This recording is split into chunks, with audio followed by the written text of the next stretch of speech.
Great. Well, there is a story I want to share that relates to that, because I didn't know Emilio's work until I started to work at the foundation. And it took 3 years to organize and inventory all of the work, so I was handling it a lot for long periods of time. And when I'd leave the foundation after a long day, I would be so happy. And it affected me. I said, why am I so happy? And I did feel like there was a transmission, so to speak, from the work that was very optimistic. And I think this has to do about the solar quality. He was a man that followed the sun. He would leave New York during the wintertime to go to the Caribbean, to go to Morocco or the Mediterranean, and always filled his life with this solar energy. So I think that this is what comes across. He's a solar man. Yeah. Any more questions? Yeah. Can I add? Actually, it's very interesting because I knew Emilio for many years and I photographed him. And as a matter of fact, those are some of my pictures that came up of Emilio on the screen. So I was very excited because, yes, and I remember he used to, the sun was very important to him. And I think his energy, he was always very playful. And I think that comes across when you said about the buildings, that, you know, the houses that kind of give you this energy and sort of thing. But I think that was Emilio's character that came out in the paintings, and he did follow the sun. And the sun is, you know, for him it's very important. And the view from his apartment, his loft, I think that's what really inspired those sunsets and those beautiful things, because he could see from there, you know, these beautiful changing of colors.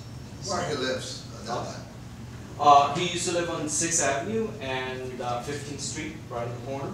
And he had an amazing loft. And when he drew the flowers, and actually he used to do not a lot of flowers, it was a lot of like sunflowers and lilies. I mean, he didn't have like, a lot of like roses. But that was one of the main things he did. And I think it had to do with using the color of the sun, which is yellow.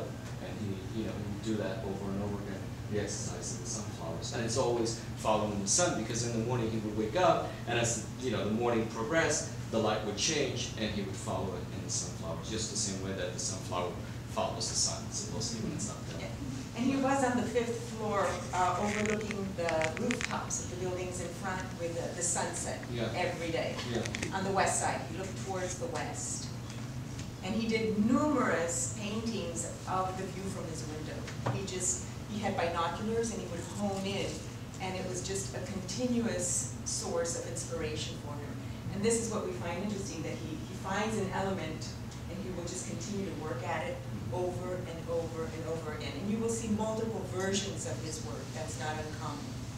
And a way timeless, because one of the things that Emilio did, he rarely actually date his paintings. So it has been a really difficult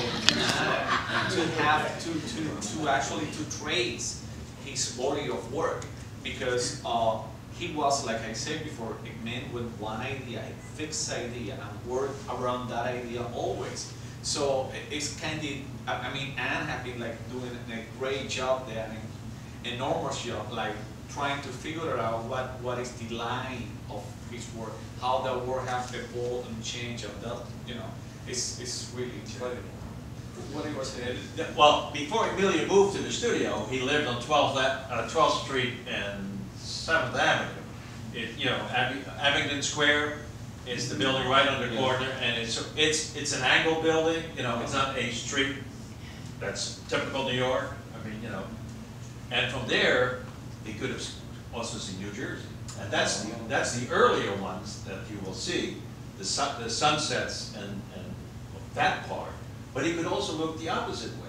He could look to, say the Brooklyn Bridge, and of course, the World Trade Center.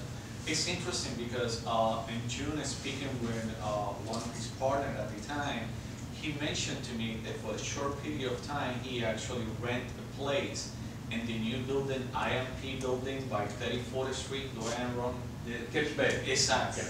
Yeah. Just because he wanted Phil to live in that new architecture. I mean, he wanted to live in that space and have a relationship with it. And his friends, lover, rent a place across the street in one of the other buildings, and he actually went and rent just in the next building to be close, but more than anything to be able to see how all that experience of living in these new buildings work for himself. Any more questions or remarks? Very welcome. Thank you. Thank you.